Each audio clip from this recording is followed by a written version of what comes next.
ഇന്ന് മീന ഉത്ര വ്രതത്തെക്കുറിച്ചാണ് പ്രതിപാദിക്കുന്നത്. മീന ഉത്രവ്രതം അഥവാ പൈങ്കുനി ഉത്രവ്രതം. ഇത് ഈ വാക്കായിരിക്കും നമ്മൾ മലയാളികൾക്ക് ഏറെ സുപരിചിതം. കാര്യം, ഒരു വ്രതത്തിലൂടെ രണ്ട് ദേവന്മാരെ പൂജിച്ച് ആരാധിക്കാൻ പറ്റുന്ന ഒരു വ്രതമാണ് പൈങ്കുനി ഉത്രവ്രതം എന്ന് പറയുന്നത്. സുബ്രഹ്മണ്യനെയും ശാസ്താവിനെയും ഒരുപോലെ ഭജിക്കാനും ഒരു വ്രതം കൊണ്ട് രണ്ട് ദേവന്മാരെ പ്രീതിപ്പെടുത്തി അവരുടെ കൃപാകടാക്ഷങ്ങൾ ഏറ്റുവാങ്ങാനും നമ്മിലുണ്ടാകുന്ന ശനിദോഷങ്ങളെ പൂർണ്ണമായി ഒഴിവാക്കാനും ഈ വ്രതം കൊണ്ട് സാധിക്കുന്നതാണ്. മീനമാസത്തിലെ ഉത്രവും പൗർണമിയും ചേർന്ന് വരുന്ന ദിവസമാണ് പൈങ്കുനി ഉത്രം എന്ന പേരിൽ അറിയപ്പെടുന്നത്. ആ ദിവസമാണ് ഉത്രവ്രതം എടുക്കേണ്ടത്. ചില അവസരങ്ങളിൽ പൗർണമിയും ഉത്രവും 2 ദിവസങ്ങളിലായിട്ട് വരും. അപ്പോൾ ഉത്രം നക്ഷത്രം വരുന്ന ദിവസമാണ് വ്രതത്തിന് വേണ്ടി തിരഞ്ഞെടുക്കേണ്ടത്. കുറേ കല്യാണം ആലോചിച്ചു വിവാഹമൊന്നും നടക്കുന്നില്ല, ഓരോ കാരണങ്ങളായി തട്ടി മാറിപ്പോയിക്കൊണ്ടിരിക്കുന്നു. അങ്ങനെയുള്ളവർക്ക് എടുക്കാൻ പറ്റിയ നല്ലൊരു വ്രതമാണ് പൈങ്കുനി ഉത്രവ്രതം.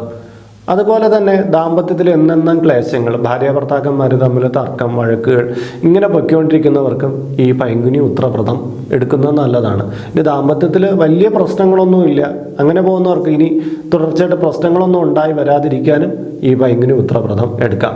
ശനിയുടെ കാഠിന്യം അനുഭവിച്ച് വല്ലായ്മയോടെ ഇരിക്കുന്നവർക്കും ഈ പൈങ്കുനി ഉത്രവ്രതം എടുക്കാം. അത് അവരുടെ ശനിദോഷത്തെ പാടെ ഒഴിക്കുന്ന ഒരു വ്രതം കൂടിയാണ്. ഈ പൈങ്കുനി ഉത്രം എന്ന് പറയുന്നത് ഭഗവാൻ അയ്യപ്പൻ്റെ ജന്മദിനം കൂടിയാണ്. അതുകൊണ്ടാണ് ശബരിമല ആറാട്ട് ഈ ദിവസം നടത്തുന്നത്. പൈങ്കുനി ഉത്രം എന്ന് പറയുന്നത് അയ്യപ്പ ക്ഷേത്രങ്ങളിലും അതുപോലെ തന്നെ സുബ്രഹ്മണ്യ ക്ഷേത്രങ്ങളിലും അതിവിശേഷമാണ്. അന്ന് വളരെ ശക്തിമത്തായ പൂജകൾ നടക്കാറുണ്ട്.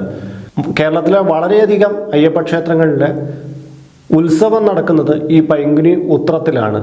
ഒരുപാട് സുബ്രഹ്മണ്യ ക്ഷേത്രത്തിലും പൈങ്കുനി ഉത്ര ഉത്സവം നടക്കാറുണ്ട്. അതുതന്നെ ഈ ദിവസത്തിൻ്റെ മാഹാത്മ്യം വിളിച്ചോതുന്നതാണ്. പളനി ഉൾപ്പെടെയുള്ള മുരുകക്ഷേത്രങ്ങളിൽ അതിവിശേഷമാണ് ഈ പൈങ്കുനി ഉത്രം എന്ന് പറയുന്നത്. മംഗല്യം വൈകുന്ന കന്യകമാർക്കും പുരുഷന്മാർക്കും ഈ ഉത്രവ്രതം എടുക്കാം. അതിൻ്റെ സാമാന്യനെയുള്ള ഒരു ചിട്ടവട്ടങ്ങൾ ഇനി പറയാം. ഈ വ്രതങ്ങളെക്കുറിച്ച് പറയുമ്പോൾ ഓരോ ദേശത്തിൻ്റെയും ചില കീഴ്വഴക്കങ്ങൾ ഉണ്ടാകും. അപ്പോൾ ഒരു ദേശത്തുണ്ടായിരിക്കുന്ന വ്രത സമ്പ്രദായം ആയിരിക്കില്ല മറ്റൊരു ദേശത്തുണ്ടാകുന്നത്. ചെറിയ വ്യത്യാസങ്ങളൊക്കെ ഉണ്ടാകും. ആ വ്രതം എടുക്കുമ്പോഴുണ്ടാകുന്ന ആ ചെറിയ വ്യത്യാസങ്ങളൊന്നും വലിയ കാര്യമാക്കേണ്ടതില്ല. അത് ആചരണത്തിൻ്റെ ഭാഗമാണെന്ന് വിചാരിച്ചാൽ മതി. പിന്നെ സാമാന്യേന നമുക്ക് എടുക്കാവുന്ന ഒരു വ്രത രീതി ഞാൻ ഇവിടെ പ്രതിപാദിക്കാം. അപ്പോൾ വിഷയത്തിലേക്ക് പ്രവേശിക്കും മുമ്പ് നിങ്ങൾ ഈ ചാനൽ ആദ്യമായി കാണുന്ന വ്യക്തിയാണെങ്കിൽ ഇത് ലൈക്ക് ചെയ്യാനും ഷെയർ ചെയ്യാനും സബ്സ്ക്രൈബ് ചെയ്യാനും മറക്കരുത്. ഹൈന്ദവ ആചാര സംബന്ധമായ ഒട്ടേറെ വിവരങ്ങൾ നിങ്ങൾക്ക് ഈ ചാനലിൽ നിന്ന് ലഭ്യമാകുന്നതാണ്. ഇതിന് കീഴെ എൻ്റെ ഒരു ടെലിഗ്രാം ചാനലിൻ്റെ ലിങ്ക് ഉണ്ട്. അതിൽ ക്ലിക്ക് ചെയ്ത് നിങ്ങൾ ആ ലിങ്കിൽ പ്രവേശിച്ചു കഴിഞ്ഞാൽ അതിൽ ഒരുപാട് മന്ത്രങ്ങൾ മറ്റ് നോട്ടിഫിക്കേഷൻസും നിങ്ങൾക്ക് ലഭ്യമാകുന്നതാണ്. വാട്സപ്പിലൂടെ എല്ലാവർക്കും ഇപ്പോൾ നോട്ടിഫിക്കേഷൻസ് കൊടുക്കാൻ കഴിയുന്നില്ല. ഇപ്പോൾ ഈ ടെലിഗ്രാം ചാനലിലൂടെയാണ് കൊടുക്കുന്നത്. ഇതിന് കീഴെ ടെലിഗ്രാം എന്ന് കാണുന്ന അതിൽ ആ ലിങ്കിൽ പ്രവേശിച്ചാൽ മതി, നിങ്ങൾക്ക് ആ ചാനലിൽ എത്തപ്പെടാവുന്നതാണ്. പൈങ്കുനി ഉത്രവ്രതത്തെ കല്യാണ വ്രതം എന്നാണ് അറിയപ്പെടുന്നത്. അതായത് കല്യാണം എന്ന് പറഞ്ഞാൽ മംഗളം എന്നാണ് അർത്ഥം. മംഗളകരമായ കാര്യങ്ങൾ നടക്കുക എന്നുള്ളതാണ്. കല്യാണം നടക്കാത്തവർക്ക് ഏറ്റവും അനുകൂലമായ വ്രതം എന്ന് വിശേഷിപ്പിക്കാറുമുണ്ട്. ഏതൊരു വ്രതത്തെയും പോലെ തലേ ദിവസം പൈങ്കുനി ഉത്രവ്രതം ആരംഭിക്കണം. തലേ ദിവസം വൈകുന്നേരത്തോടു കൂടി കുളിച്ച് കറുത്ത വസ്ത്രം ഏതെങ്കിലും ധരിക്കാമെങ്കിൽ അത് ധരിക്കുക, അല്ലെങ്കിൽ കാവ്യവസ്ത്രം അല്ലെങ്കിൽ ശുഭ്രം വെളുത്ത വസ്ത്രം ഏതെങ്കിലും ധരിച്ച് നിലവിളക്ക് കൊളുത്തി നമുക്ക് സുബ്രഹ്മണ്യനെയും ശാസ്താവിനെയും ഭജിക്കാവുന്നതാണ്. അറിയാവുന്ന സുബ്രഹ്മണ്യ മന്ത്രങ്ങൾ കൊണ്ടും ശാസ്ത്രമന്ത്രങ്ങൾ കൊണ്ടും ഭജിക്കണം.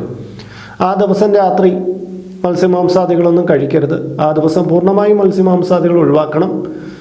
ലഘുഭക്ഷണം രാത്രിയാകാം.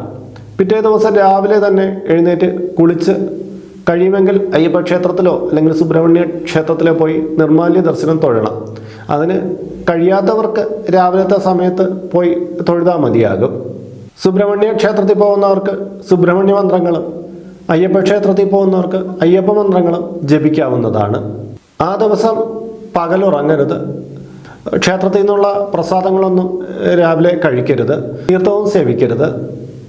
അപ്പോൾ ഇതിൻ്റെ വ്രതചര്യയിൽ പ്രധാനമായിട്ട് വരുന്നത് ഉപവാസമായിട്ട് ഭക്ഷണമൊന്നും കഴിക്കാതെ നമുക്ക് വ്രതം എടുക്കുക. അതായത് ആ മീനോത്രം അഥവാ പൈങ്കുനിയുത്ര ദിവസം മുഴുക്കുകയും ഭക്ഷണമൊന്നും കഴിക്കാതെ നിന്നിട്ട് പിറ്റേ ദിവസം രാവിലെ അമ്പലത്തിൽ പോയി തീർത്ഥം സേവിച്ച് വ്രതം മുറിക്കുന്ന രീതി. ഇനി മറ്റൊരു രീതിയുള്ളതെന്ന് പറഞ്ഞാൽ ഉച്ചയ്ക്ക് ഒരിക്കലും ഒരു നേരത്ത് മാത്രം ഭക്ഷണം കഴിച്ചിട്ട് വ്രതം എടുക്കുന്ന രീതി. സാമാന്യനെ എടുക്കുന്ന രീതി അതാണ്, ഒരിക്കലൂണ് കഴിച്ച് വ്രതം എടുക്കുന്ന രീതി. പിന്നെ ചായ, കാപ്പി ഇത്യാദി കാര്യങ്ങളൊക്കെ നമ്മൾ ഉപേക്ഷിക്കും. പകലുറക്കം പാടില്ല, ഇതൊക്കെ ശ്രദ്ധിക്കേണ്ടതാണ്. എന്നാൽ രാത്രി സമയത്ത് ഉറങ്ങാവുന്നതാണ്. അതിൽ ശിവരാത്രി പോലെ രാത്രി ഉറങ്ങാതിരിക്കേണ്ട ആവശ്യമൊന്നുമില്ല, രാത്രി ഉറങ്ങാവുന്നതാണ്. രാവിലെയും വൈകുന്നേരം കഴിയുന്നതും ക്ഷേത്രത്തിൽ പോയി ദർശനം നടത്തുക. ഏതെങ്കിലും ഒരു നേരമെങ്കിലും ദർശനം നടത്തുക. ദർശനം ക്ഷേത്രത്തിൽ പോയി നടത്താൻ കഴിയാത്തവർക്ക് വീട്ടിലിരുന്ന് മന്ത്രങ്ങൾ ജപിക്കാവുന്നതാണ്. അയ്യപ്പൻ്റെയും അതുപോലെ സുബ്രഹ്മണ്യൻ്റെയും അഷ്ടോത്തരം, സഹസ്രനാമം മുതലായവയൊക്കെ ജപിക്കാവുന്നതാണ്. ദീർഘനാളായിട്ട് മംഗല്യത്തിന് നിരന്തരം തടസ്സം ഉണ്ടായിക്കൊണ്ടിരിക്കുന്ന പെൺകുട്ടിയൊക്കെ മീനോത്ര വ്രതം എടുക്കുമ്പോൾ മിക്കവാർക്കും പെട്ടെന്ന് തന്നെ മംഗല്യ ഭാഗ്യം കിട്ടുന്നുണ്ട്. അത് സുബ്രഹ്മണ്യൻ്റെ മന്ത്രങ്ങളാണ് അവർ കൂടുതലായി ജപിക്കേണ്ടത്. ശനിദോഷത്താൽ കഷ്ടപ്പെട്ടുകൊണ്ടിരിക്കുന്നവർക്ക് ശാസ്ത്രാവിൻ്റെ മന്ത്രങ്ങൾ കൂടുതലായിട്ട് ജപിക്കുന്നതായിരിക്കും ഉത്തമം. രാവിലെയും വൈകുന്നേരം വിളക്ക് തെളിച്ച് വേണം ഇത് ജപിക്കുവാൻ. മീനോത്ര വ്രതത്തെക്കുറിച്ച് സാമാന്യമായിട്ടുള്ള ഒരു വിവരണമാണ് നൽകിയത്. ചിലപ്പോൾ ഇതിനേക്കാൾ കൂടുതലുള്ള രീതിയിൽ ചിലർ വ്രതം എടുത്തു എന്ന് വരും, എന്നാൽ ഇതിനേക്കാൾ കുറഞ്ഞ രീതിയിൽ വ്രതം എടുക്കും. ഇത് സാമാന്യ മട്ടിൽ എല്ലാവർക്കും അതിൻ്റെ യഥാർത്ഥ ചൈതന്യം പൂർണ്ണമായി കിട്ടാവുന്ന തരത്തിലുള്ള ഒരു വ്രതചര്യയാണ് ഞാൻ പറഞ്ഞത്. ഇത് എല്ലാവർക്കും പിന്തുടരാവുന്ന ഒരു വ്രതനിഷ്ഠയും കൂടിയാണ്. അപ്പോൾ ഇതിനെക്കുറിച്ച് നിങ്ങൾക്ക് ഏകദേശം എല്ലാ കാര്യങ്ങളും മനസ്സിലായി എന്ന് കരുതുന്നു. ഇതുമായി ബന്ധപ്പെട്ട നിങ്ങളുടെ സംശയങ്ങൾ ഇതിന് കീഴെ കമൻറ്റ് ബോക്സിൽ ചോദിക്കാവുന്നതാണ്. അപ്പോൾ ഇന്നത്തെ വീഡിയോ ഇവിടെ പൂർണ്ണമാവുകയാണ്. ഇതിൽ കാണുന്നത് എൻ്റെ വാട്സപ്പ് നമ്പറാണ്. ജ്യോതിഷ സംബന്ധമായ, പൂജാ സംബന്ധമായ അപ്പോയിൻമെൻറ്റിന് വേണ്ടിയിട്ടാണ് നൽകിയിരിക്കുന്നത്. നേരിട്ട് വിളിച്ചു കഴിഞ്ഞാൽ കിട്ടുകയില്ല. നിങ്ങളുടെ പേര്, നിങ്ങളുടെ സ്ഥലം ഇവ രേഖപ്പെടുത്തി വാട്സപ്പിലൂടെ മെസ്സേജ് ചെയ്യുക. അഡ്മിൻ ഒരു മാർഗ്ഗനിർദ്ദേശം അയച്ചു നൽകുന്നതാണ്. ആ മാർഗ്ഗനിർദ്ദേശം അനുസരിച്ച് അപ്പോയിൻമെൻറ്റ് എടുത്തിട്ട് വിളിക്കാവുന്നതാണ്. അപ്പോൾ മറ്റൊരു വീഡിയോയിൽ മറ്റൊരു വിശേഷവുമായി വീണ്ടും കണ്ടുമുട്ടും വരെ എല്ലാവർക്കും നമസ്കാരം. നിങ്ങളുടെ സ്വന്തം ഹരിചന്ദന മഠം, RJ അയ്യർ.